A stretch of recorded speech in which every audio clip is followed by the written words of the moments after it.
Ico naje no hanura bakunzi banyishu media babwiye ego cyane cyane ndazi ko mubabaye kuvyamubaye ko nare ariko ndabizi namwe ko mubabaye ego murababaye gusa cyane cyane cyo nshaka rero gushimika nuko nare ndazi ko mumukunda.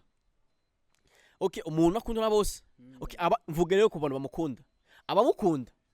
mureme kandi n'umuryango wa nare ndawuremesheje yuko vuba na bwangu ntari ashobora kuba muzima kandi uzomuvura nise wabahebi yake ariwe CEO wa Initiative.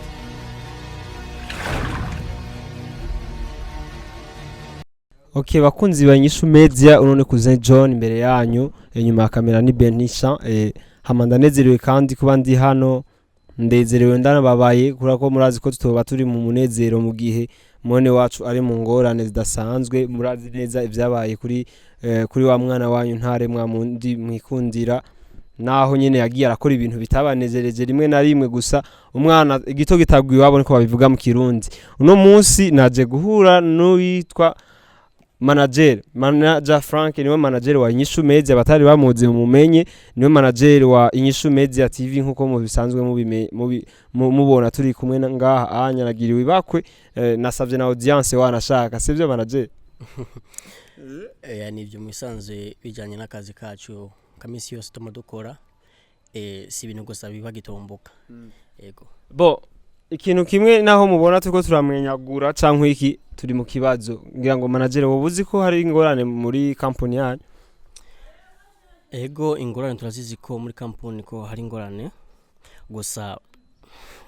ntamvura idahita manager muri company hari ikibazo kandi ikibazo gihari wewe wari mu gacerere kadasanzwe twagomba tubona CEO avyirukamo cyane ariko wewe wari uhoze cyane ni kubera iki manager atatu ari bwagera uvuga mu bisanzwe turi mu kigwi turakorana ego rero iyo CEO aseruse urumva je ndi munsi yiwe yego niba bikenewe ko je ndinda guseruka hama niwe yabifatira ingingo byose kandi jewe ndafise ibintu nari njeje gusa ari kintu nyene vyabaye nyene vyaratubabaje nk'umuryango kuko ntare bu n'umuryango wacu nawe uri umuryango wacu ko twese iyo umuntu agize ingorane en plus icaje kutubabaza nuko yagize ingorane nakazi ego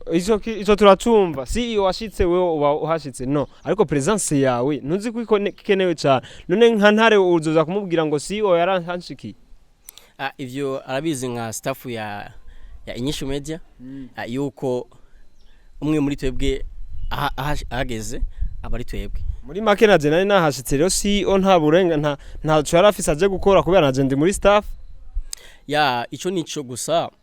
urabona hagati yacu sinshaka gukwepa ikibazo cyawe uri kurambaza ndiko ndabibona uri kujakure nturi ko urashaka gushikaho kuri point gusa ani nico nokubwira nuko bijya bintu byaratubaje cyane kandi gushika nubu CEO naricara agoma arondira ashakisha gusa ndashobora nyene kuremesha umuryango wa ntare yuko vuba ntarashobora gukira ashobora gukira uramaze kumubona mu ingera merewe ntare warabonye njya video ige nagiye kumuraba muhira reka ndakubwire nibaza ko acari moto cyane ariko azogira igihe naho kure ubone ivyo ndije ndiko ndabona attention gukura subwanwa gukura ni mu mutwe aho usanga ndanakuze kumbura ico nico gusa kuze reka ndakubwira ikintu CEO deja amaze kuba ari representable akaba ari represent hajya presence yiwe ça signifie yuko twebwe nka staff yose ibi byose biba bikwiye rero igihari jewe mba ndiko ndinde ndamufasha andi makuru ubundi buryo bisobanuye yuko jewe ndukuboko kwiwe kubamfu okay none ukuboko kuburyo kuri hajya kuboko kubamfu gushika hajya kora iki chef ikintu kimwe je kimbabaza nuko umenga uri kuragikwepa je sinzi kuri kwabone ndiko ndashaka gushika umukozi wawe aragwaye kandi vyavuye ni impamvu z'akazi wewe ntuhashitse twiyumvira iki twebwe abakunzi ba inyishu media twiyumvira iki twebwe abakozi bandi ushaka tuce twiyumvira iki navyo nubona ko harimo ingorane. Okay. Ico ndabizi yuko icabaye urabona ko habaye ibintu vy'ingwara kandi biri mu buryo bw'impemu mbi. Ariko wabikoze wese ndamubwire yuko turamufise. Koko natugene twicaye. Ego aduga hejuru namamuca munsi. Tuca munsi. Hama Jose nkunda cyane kuba representable ndi imbere ya kamera. Ego kuko mba ndiyo kipe cyane na kamera n'ibindi bintu niyo mpamvu nakunda kuboneka cyane ku kamera. Ariko kenshi mubonye CEO presence yiwe ahantu ari nagiye niho mba ndi gusa simashaka nyene mboneke. Amazwa nsumira ko ibintu vyakoze kuri ntare byo byavuye mu muryango wabagize inyishu media mu bivuga kwiki. Urumva ivyo biri kuri papa wabahe ariwe CEO wa inyishu media akaba ariwe X-ray. Ivyo nivyo zako affecta umuryango wose wa inyishu media bijya biri muri partie familiale gusa vyarakoze kuri ntare amatwa nsumira vyarakoze kuri ntare ntushake kubikwepa. Oya jendi serie uno munsi jendi shaka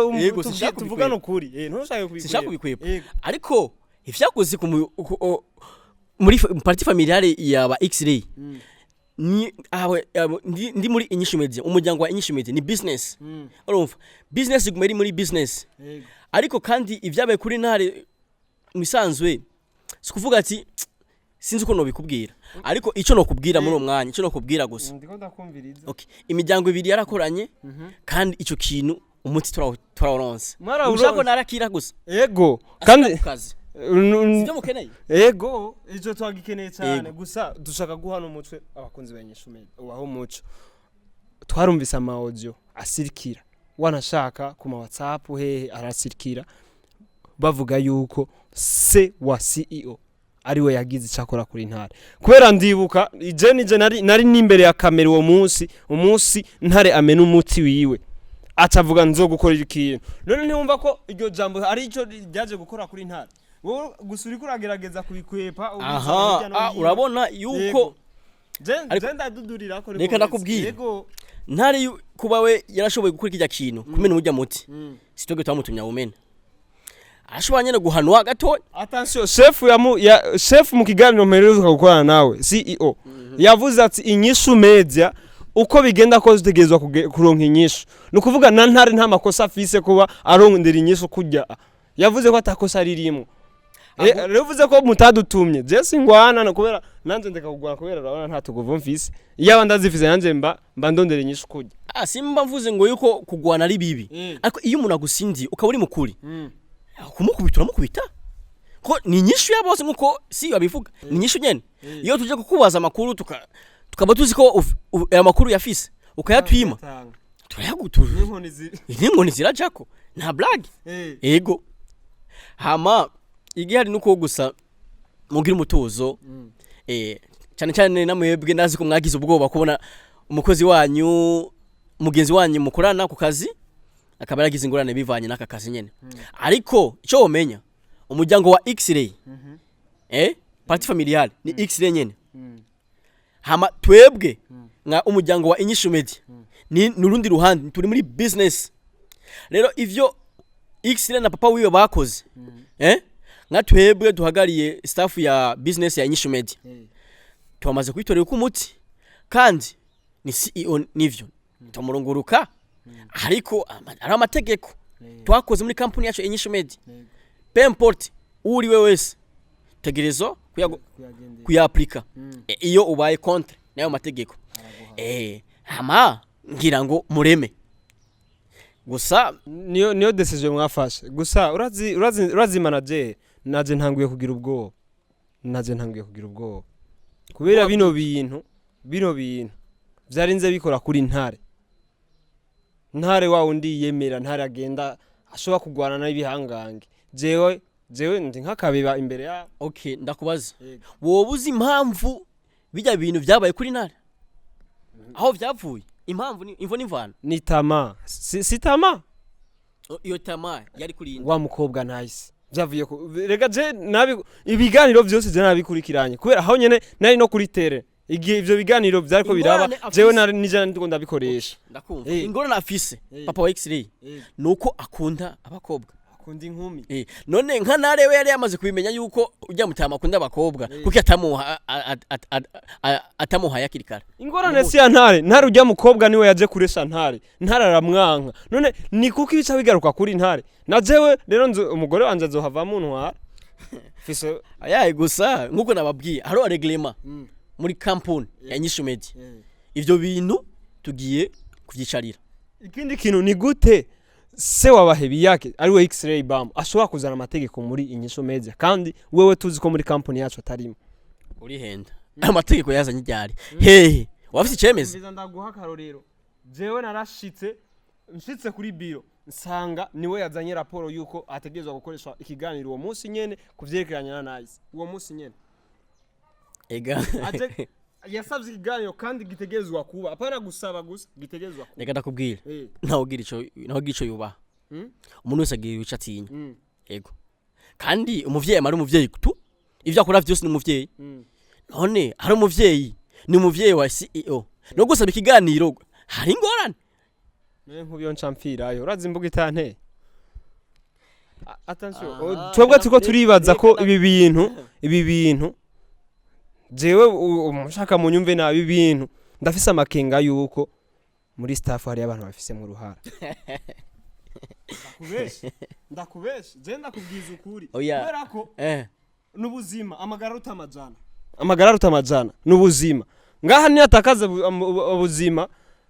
umuvyeyi wanje umugore wanje n'abana hari nibo bazogira ikibazo naje kukuremesha nawe wiwe nongera kandi ndemesha n'abakunzi bantare n'umuryango wiwe mureke ubwoba impamvu jewe nakunda kuboneka imbere ya kamera nuko hari ibindi mba ndiko ndakora none ubwo babwiki muhumure kandi vuba ntare muramubona bakuzi ba Nyishu Media